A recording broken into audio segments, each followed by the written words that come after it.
Salut mon frère, j'espère que tu vas bien. Si actuellement tu es un petit peu dans la sphère du développement personnel, de la masculinité et de la spiritualité, tu vas souvent voir ce terme. Je suis un élu, je suis un chosen one en anglais. Beaucoup de personnes se targuent de répéter ça sans comprendre qu'il y a un schéma, qu'il y a quelque chose, qu'il y a des tests par lesquels tu dois passer. Pourquoi? Parce qu'il y aura beaucoup d'appelés, peu d'élus et tu peux être appelé et te targuer d'être élu, mais pour rester élu, il faut passer toutes les étapes sans craquer. On verra un petit peu dans les 16 points qui viennent ce que tu as déjà traversé et les choses sur lesquelles tu es en train de galérer. Bref, reste avec moi jusqu'à la fin de la vidéo afin qu'on puisse voir en quelques détails quels sont les tests qu'on a déjà validés et quels sont ceux par lesquels on va passer. Salut les gars, j'espère que vous allez bien. Alors actuellement, pourquoi je veux parler de ça? C'est parce que beaucoup de gars me demandent « Ouais, mais Fredo, actuellement, je voulais te demander, tu penses qu'on est combien à faire la rétention? Ça commence à être très mainstream, beaucoup de personnes parlent de cela, etc. etc. Combien tu penses qu'on est ?» Et souvent, c'est des coachings avec des gars qui sont sur la France métropolitaine. Et je leur dis que les gars, vous êtes très peu, vous êtes très très peu et peu importe le pourcentage que l'on va donner, vous serez encore moins que ce que vous pensez. Pourquoi? Parce qu'à chaque fois, à chaque année, à chaque moment, à chaque seconde où tu fais un choix vers l'excellence, tu te sépares du gars qui est moyen. Pas du gars qui est loser, du gars qui est moyen. Donc, imagine le gars qui est loser. Et la première année, quand je suis arrivé en club ici, on était à peu près 33. 33, il en a gardé 14 pour la saison. Il m'a gardé. Après, la saison d'après, on était à peu près 48 dans les phases de test. Ensuite, il a gardé à peu près 15 gars. 15 gars, on a fini la saison à 12. Tellement il y en a qui se sont blessés, qui étaient fatigués, qui ont eu des disputes avec le coach, etc. Cette année, on a eu des tests. On était à peu près 25-30 dans les phases de test. Et pas mal de gars ont quitté, pas mal de gars n'ont pas pu tenir, surtout sur l'endurance, la répétition des entraînements, les coups, les blessures, et puis surtout mentalement, le fait de chaque jour revenir à la guerre, revenir au combat, soulever des poids. Ça, c'est quelque chose qui est assez usant. Et il faut comprendre que l'élu, il a cette capacité à répéter les efforts sans cesse et non-stop. Et chaque fois que tu vas passer, les tests seront de plus en plus forts, la compétition sera de plus en plus intense et il faut serrer les dents jusqu'au point où tu aimes cette douleur-là et tu aimes la compétition. Donc, sans plus tarder, on va passer au travail des 16 points. Reste bien jusqu'à la fin de la vidéo afin que tu puisses comprendre exactement les choses par lesquelles tu vas passer ou la plupart pour lesquelles tu es déjà passé. Alors, la première chose qu'il y a, c'est que tu es un élu lorsque tu es passé une ou plusieurs fois proche de la mort. Ça, c'est quelque chose qui est assez spécial parce que lorsque tu es dans cette phase d'éveil spirituel, tu vas être éveillé à mesure que tu ne comprends pas le game.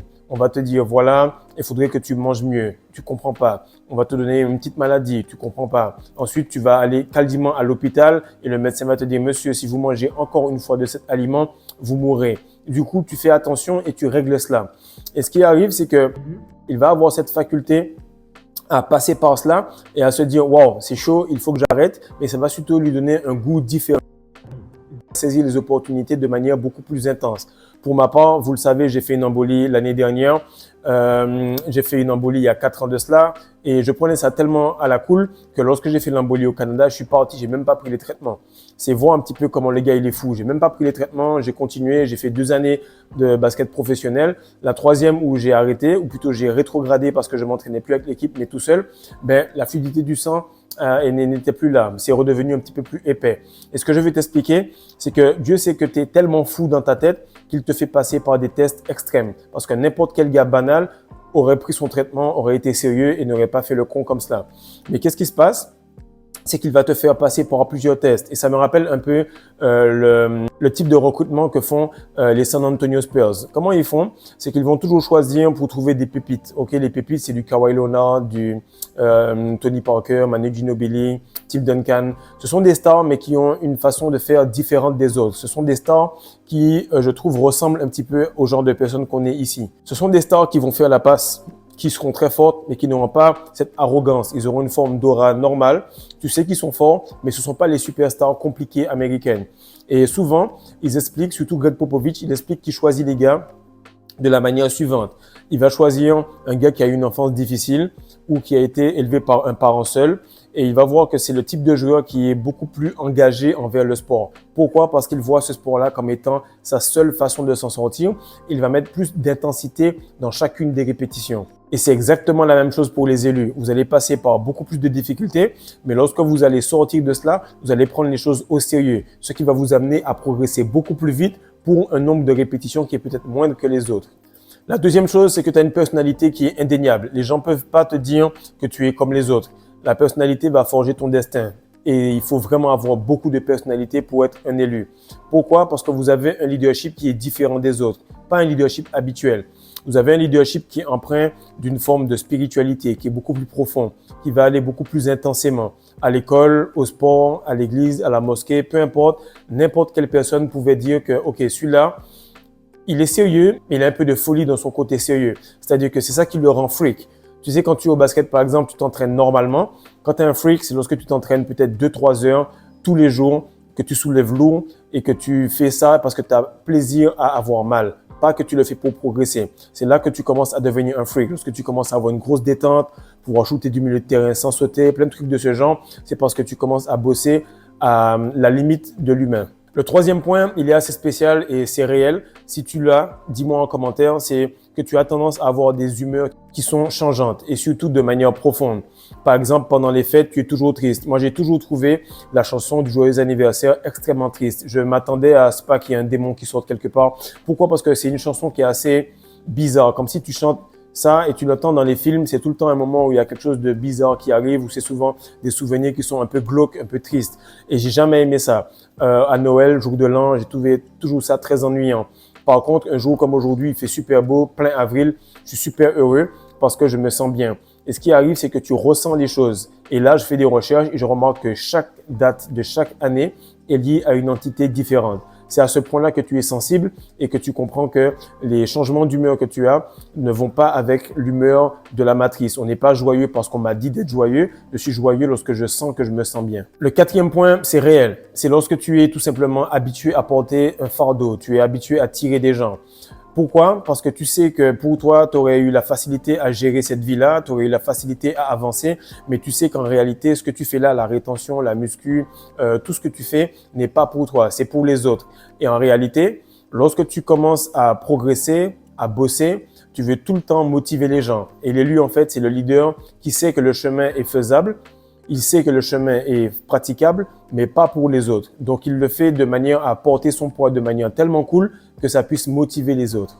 Et ça, c'est à ce moment-là qu'il y a l'élu qui va réellement devenir élu et il y a celui qui a été appelé. Pourquoi? Parce que l'élu, il se rend compte que c'est un piège. Il doit tout simplement arrêter parce qu'il va tout simplement avancer pour lui. Et c'est lorsque tu vas avancer pour toi que les gens qui te prenaient pour acquis vont tout simplement être curieux, se demander est-ce qu'il est toujours disponible. Ils vont voir que tu n'es plus disponible, ça va se transformer en manque, puis en regret. Ils vont regretter parce que tu étais là pour les aider, ils n'ont pas fait le taf. Maintenant que tu bosses et que tu avances à plus grande vitesse parce que tu ne consacres pas de temps aux autres, tu ne consacres pas de temps à répondre à des commentaires inutiles, à ce moment-là, ils remarquent que merde, il faut qu'ils prennent leur croix eux-mêmes et qu'ils avancent. Et c'est ça qui va différencier le gars qui est appelé, qui est peut-être arrivé proche d'être élu, mais qui ne l'a pas été. Parce qu'il veut tout le temps aider les autres par souci de validation, plutôt que de régler les choses qu'il a lui-même. Et on te le dit, tu regardes tout le temps la paille qu'il y a dans l'œil de l'autre, plutôt que regarder la poutre qu'il y a dans tes yeux. Chaque fois que tu veux aider quelqu'un d'autre, regarde pourquoi tu veux faire cela, pourquoi tu veux te faire valider pour qu'on puisse te dire « Ah, Fredo, tu es gentil ». Règle ton problème, avance par toi-même et tu vas voir que tu vas aller beaucoup plus loin et beaucoup plus vite. Le cinquième point, ça c'est réel et c'est quelque chose que j'ai réglé. Je suis vraiment content parce que ça a affecté même mes proches. J'étais extrêmement violent pour avoir des colères qui peuvent stresser les gens, les faire devenir quasiment épileptiques, écraser toute une maison. Là, tu te demandes pourquoi le gars il fait les vidéos de cette manière-là. C'est parce que je suis devenu complètement en maîtrise de moi-même. Mais ce qui arrive, c'est que tu as tendance à être quelqu'un qui est extrêmement sur la défensive. Et tu es impulsif, tu es très violent et tu n'as aucun stress à enlever la vie de quelqu'un. Plusieurs fois, je me suis déjà battu avec des niveaux de violence extrêmes et je me suis jamais excusé. Pourquoi? Parce que je disais à la personne, arrête, arrête, arrête. Et là, lorsque la personne continue ou il y a un braquage ou quoi que ce soit, je me mets à me battre avec une violence, mais pas aujourd'hui même. Je me battais peut-être une fois, deux fois, trois fois, jusqu'à ce que je revoie la personne et c'est arrivé jusqu'au lycée. Qu'est-ce qui se passe? Lorsque tu fais les choses de cette manière-là, Dieu, il te regarde pas de la façon, wow, le gars, il est fou. Non, Dieu, comment il fait? Et c'est comme ça que j'aimais travailler avec certains gars lorsque j'étais chef de scout, c'est que je me disais, lui là, il est fou, ok? Il est complètement fou, mais je préfère calmer un fou plutôt que réveiller un mort. Et si tu remarques bien, tous les prophètes, ils sont extrêmement agressifs. Si tu prends l'histoire d'Élie, de Moïse, de Paul, de David, ou Jésus, ou encore de Pierre, qui a coupé l'oreille du soldat. Bref, tu vas remarquer que ce sont des concepts qui t'expliquent que chaque fois, ce sont des personnes qui sont plus ou moins impulsives. Et lorsque Dieu se dit, voilà, il a une grosse énergie sexuelle, il a une grosse violence, donc au moins je pourrais rediriger cela. Autre chose, c'est que tu as une capacité à t'énerver extrêmement fort, non pas pour toi, mais lorsqu'il y a une forme d'injustice. Et ce trait de caractère-là, il dépasse n'importe quel badge, n'importe quelle autorité. Et ça va t'aider lorsque ce sera vraiment chaud parce que tu pourras tout simplement rediriger cette colère-là sur toi. Si tu es un gars et tu n'arrives pas à transmuter, prends les colères les plus noires qu'il y a et transmute-les sur toi et tu vas voir comment tu vas progresser. Le 6e point, il est simple, c'est comme si tu étais à la salle, tu es tout le temps en progressive overload. Dieu fait la musculation sur ta rétention, il fait la musculation sur ton corps, sur ton mental, sur ton spirituel. Il est tout le temps en train de te tester. Et le 6e point, c'est que tu es tout le temps dans une phase de test. Ça, c'est réel. Et en fait, le coach qui est Dieu, il est toujours en train de gueuler sur le gars qui a le plus de potentiel. Il attend plus de lui parce qu'il sait qu'en réalité, ce gars-là, il peut plus. Mais comme il passe tout le temps avec moyen, peut mieux faire, mais Dieu ne veut pas de peut mieux faire. Il veut de l'excellence parce que la mission que tu as est plus dure que ce que tu ne penses, mais la récompense est plus grande également que tu ne le penses aussi. Donc, rétention séminale, muscu, femme, entité qui passe, te voir la nuit, wet dream, tu vas voir que ça va devenir de plus en plus dur, mais chaque fois, tu auras des récompenses qui vont devenir de plus en plus douces. Comme on dit, every level, there is a new devil. C'est-à-dire, à chaque niveau, il y a un nouveau démon et tu dois t'habituer à cela. Le 7e point, c'est que tu as toujours enduré de mauvais traitements. Pourquoi? Parce que ta vibration ne va pas avec les personnes qui sont à côté de toi. Si tu es en train de progresser, que tu es un appelé, mais qu'on t'aime bien, c'est-à-dire que si tu viens de te retenir depuis quelques temps et tu sens que, ouais, au boulot, on t'appelle, oh là, Fredo, chef, comment tu vas, patron, etc., c'est que tu es encore un appelé, tu n'es pas encore un élu. Parce qu'en réalité, tu es un peu comme un saumon.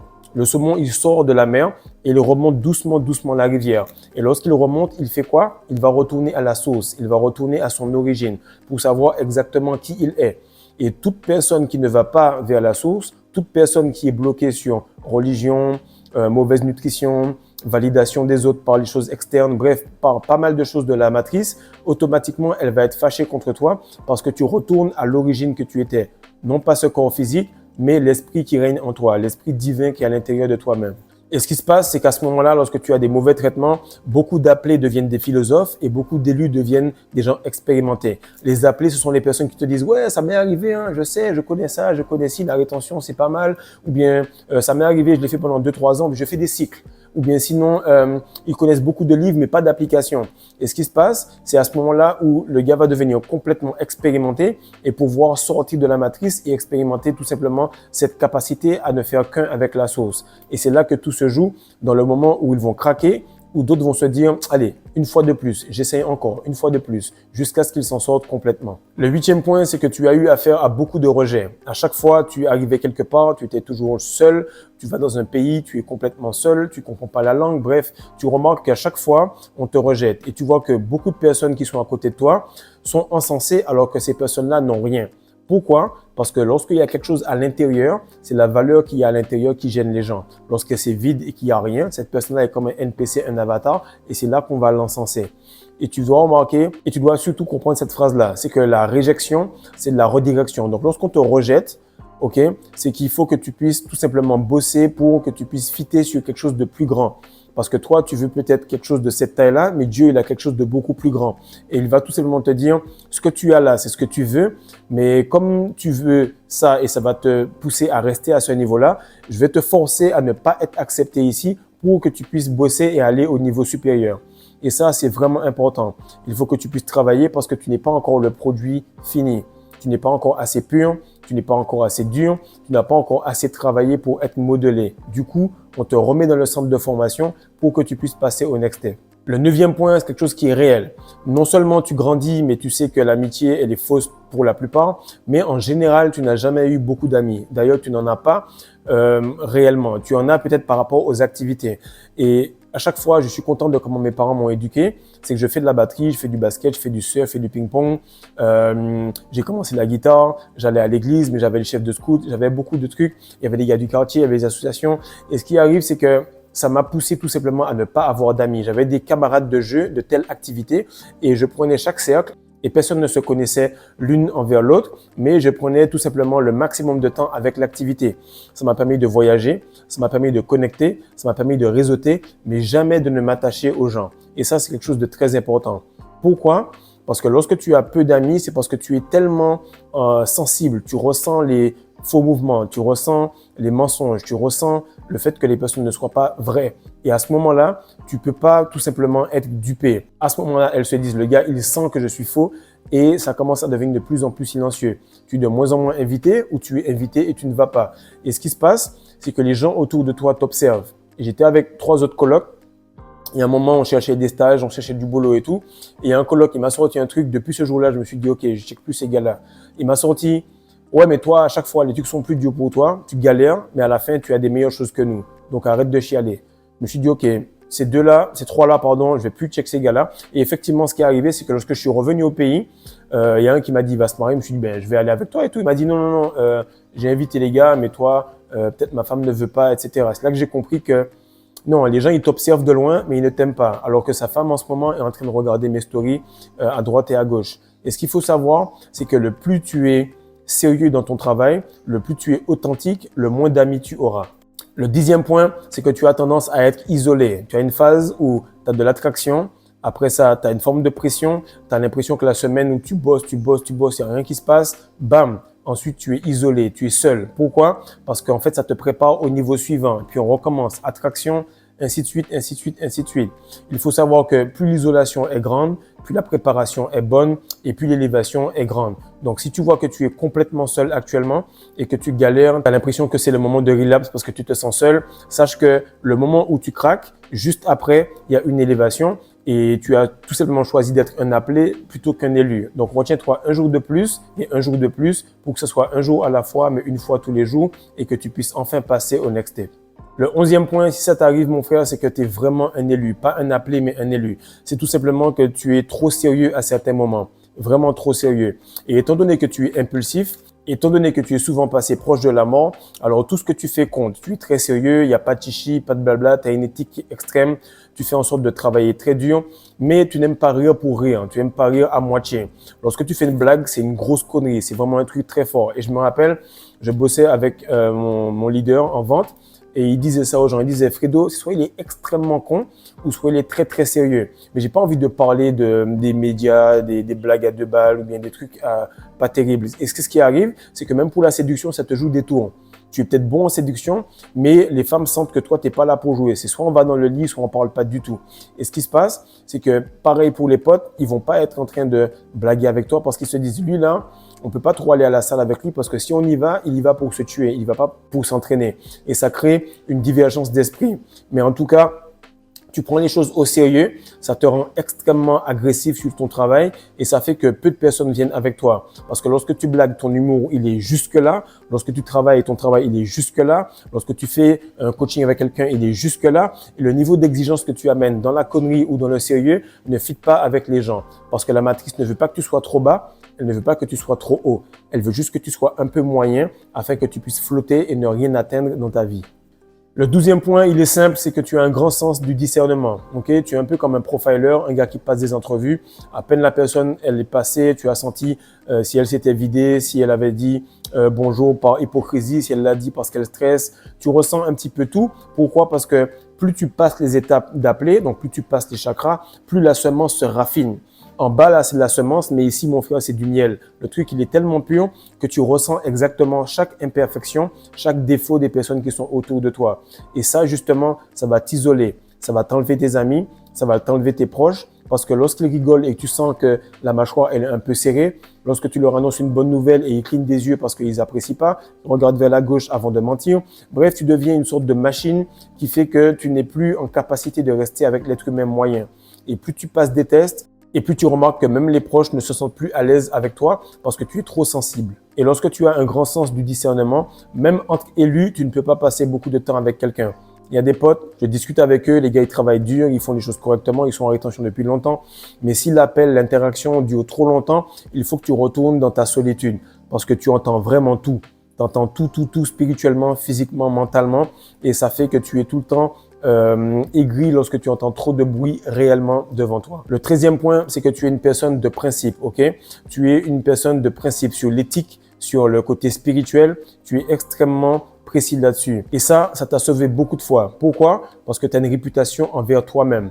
Et tu comprends que ta conscience, c'est l'authentique voix de Dieu. Beaucoup de personnes te disent, ouais, tu as une petite voix qui te parle. Moi, juste quand je suis en retard pour faire un coaching, lorsqu'il est 11h01, et qu'un gars, il me dit, ouais, donne-moi 2 minutes, le gars, il sait que j'ai déjà décroché. C'est à ce point-là que je suis extrêmement affûté sur les temps, sur les heures, sur les choses qu'il faut faire précisément. Et ça vient du fait que mourir de la noyade, avoir une embolie, 1 ou 2 fois, te battre avec un gars, le gars, il a un couteau, être dans des quartiers qui sont vraiment chauds. Comme tu es passé proche de la mort plein de fois, du coup, tu n'as plus envie de rigoler et tu as un principe qui est extrêmement fort. Et en fait, lorsque l'authentique voix de Dieu, qui est ta conscience, chuchote dans la tête des gens, chez toi, elle est complètement en train de gueuler. Et ce qui se passe, c'est que tu étais à côté du bordel. Tu as vu les gars fumer, tu as vu les gars prendre la cocaïne, tu as vu les gars ramener des meufs à la maison. Tu as même eu des potes, des amis qui sont venus dormir chez toi. Mais par éthique, tu ne l'as pas fait. Pourquoi? Non pas parce que tu ne pouvais pas, mais parce que tu stressais un peu sur le côté spirituel. Et ça t'a sauvé, mais ça t'a permis d'avoir quand même une grande expérience de la vie, de la matrice. Parce que tu étais juste à côté du bordel, mais tu n'as pas fait le geste de trop. Le 14e point, c'est que tu communiques de manière que les autres ne comprennent pas. Ok? Ils savent que tu es plus intelligent, ils savent que tu es beaucoup plus fort. Cela ne fait aucun doute. Mais ce qui arrive, c'est que ton QI, ton quotient intellectuel est plus grand, ton quotient émotionnel est beaucoup plus grand, mais il y a le QS, on va dire le quotient spirituel. Et le quotient spirituel fait que tu communiques un peu comme un geek. Lorsque tu fais une blague, c'est à haut niveau. Lorsque tu dis quelque chose, c'est à haut niveau. Et les gars, ils te regardent comme ça et ils te rappellent peut-être 10 ans après, ils disent « Ouais, tel jour, à telle heure, t'avais dit un truc, j'avais pas compris, mais maintenant, ça fait du sens. » Et ce que je voudrais te dire, c'est qu'il faut que tu fasses un peu comme Elon Musk, ok? Elon Musk, le gars, il est super intelligent, mais ce qu'il a compris lorsqu'il a racheté X, c'est que pour que tu puisses être acheté, il faut que tu redescendes en communication. Donc, c'est ta communication que tu dois faire vibrer plus bas. Tu dois communiquer au chakra du gars qui est en face de toi et te dire « Ce gars-là, il est à quel chakra? Comment je dois communiquer avec lui? Comment je dois faire? Parce que c'est moi le grand frère spirituel. Même si le gars, il a 55 ans et que toi, tu en as 20 et que tu te retiens, c'est toi le grand frère spirituel. C'est toi le grand frère spirituel. Du coup, tu dois faire en sorte de modeler cela pour pouvoir communiquer avec lui correctement. Le 15e point, c'est quelque chose qui m'est arrivé pendant un certain temps, mais je vais t'expliquer la différence entre appelé et élu. Donc là, on va parler de la partie appelé. Lorsque tu es encore un appelé, tu peux être profondément déçu par rapport à l'humanité ou par rapport à certaines personnes. Pourquoi? Parce que tu remarques que les gens, ils sont bloqués, qu'ils sont tout simplement esclaves de leurs pulsions, de leur malbouffe, de leurs croyances, de leur religion, etc. Et tu remarques qu'ils vont pas s'en sortir. Ils vont pas s'en sortir dans cette vie-là et peut-être même pas dans la réincarnation d'après parce qu'ils sont vraiment empêtrés là-dedans. Et ça arrive au début ou à mi-chemin. Mais lorsque tu arrives à mi-chemin, c'est parce que le chakra, il est dans ton cœur. Tu n'es pas encore assez illuminé spirituellement pour être assez stoïque, pour comprendre les choses pour ce qu'elles sont. Et ce qui arrive, c'est que lorsque tu arrives à un certain point et que tu remarques que chacun a ce qu'il mérite. Si tu es pauvre, c'est de ta faute. Si tu as des meufs, c'est de ta faute. Si tu es gros, c'est de ta faute. Si tu es dans telle ou telle situation, c'est de ta faute. Et vu qu'il y a un karma qui est réel, qui est précis, personne n'est là où il est par accident. Du coup, il y a des moments où tu te dis, mais c'est bizarre, en fait, l'élite de ce monde, les gars, ils font rien de mal, ils font rien de bien. Ils font juste appliquer la nature. Et la nature, elle joue son cycle. La nature, c'est qu'il y a des prédateurs et il y a des proies. Et les proies sont celles qui sont faibles. Les proies sont celles qui avalent n'importe quelle chose qui arrive à la télé, qui croient dans les guerres, qui croient qu'il faut prendre 4-5 doses pour pouvoir aller acheter du pain. Bref, les proies vont tout simplement être nombreuses. Les prédateurs vont tout simplement être moindres. Mais il y a une forme d'animal qui est à côté, qui n'est ni prédateur ni proie, mais qui arrive à faire les choses correctement. Et ça, tu remarques lorsque les documentaires vont un peu plus loin, tu remarques que des fois, les lions ils se font tabasser par les buffles ou par les éléphants. Mais la narrative est que les lions sont toujours les gagnants. Non, c'est pas vrai. De temps en temps, tu peux être un buffle, sortir et gifler quelqu'un correctement spirituellement parce que toi, lorsqu'on essaie de te faire quelque chose, ça retourne sur la personne directement. Maintenant, tu l'as compris, mon frère, le 16e et dernier point qui fait que tu es tout simplement un élu et non un appelé. Tant que tu es en train d'être tributaire de validation, et je vais aller vraiment loin là-dessus. Si par exemple, tu fais des actions pour valider le fait que tu sois un bon fils, un bon père, un bon mari, que tu dises à cette meuf-là, ouais, ça m'intéresse alors que tu n'as pas envie d'aller du tout faire du shopping avec elle, que tu cherches une validation extérieure. Tout ça, c'est un manque de contrôle de ton énergie sexuelle. Tu dois tout simplement être à un point où tu contrôles tellement ton énergie sexuelle que tu es tout simplement présent. Pas disponible, tu es présent. Et lorsque tu étais disponible, il ne prenait pas ton temps, ta patience, ta disponibilité comme étant quelque chose d'important. Mais maintenant que tu es tout simplement en contrôle de ton énergie sexuelle, en contrôle de ton focus, en contrôle des mots qui sortent de ta bouche, en contrôle des pulsions qui y passent et des émotions qui traversent ton corps, à ce moment-là, tu vas voir qu'il n'y avait pas besoin de plus d'énergie, il y avait besoin de mettre toutes les énergies dans le même sens. Et c'est ça qui va différencier entre le gars qui est appelé, peut-être pas qu'il doute, mais il est en train de mettre des fois des choses, des bâtons dans ses propres roues. Pourquoi? Parce qu'il ne fait pas exactement les choses qui vont l'amener à être l'élu. Donc écoute ça mon frère, réécoute-le. Si tu passes des moments difficiles, sache que tu es juste dans une phase où tu es en train de te purifier, de passer de quelqu'un qui était un peu fit à quelqu'un qui est complètement professionnel et qui est parfait sur ce qu'il fait. Pour que tu sois élu, il faut que tu aies plus de répétitions que les autres. Donc pour que tu sois élu, il faut que dans cette même réincarnation, tu passes plus de fois proche de la mort, que tu aies plus de stress que les autres, que tu soulèves plus lourd, plus longtemps, mais avec le sourire aux lèvres. Donc partage ça mon frère, like, abonne-toi. Si tu as besoin, viens me voir en coaching. On peut décliquer ce que tu veux. Vente, discussion, leadership, rétention séminale, masculinité ou encore spiritualité. Avec un peu de bonne volonté, il n'y a rien qu'on ne puisse pas régler en quelques heures, en quelques séances de coaching. Peace.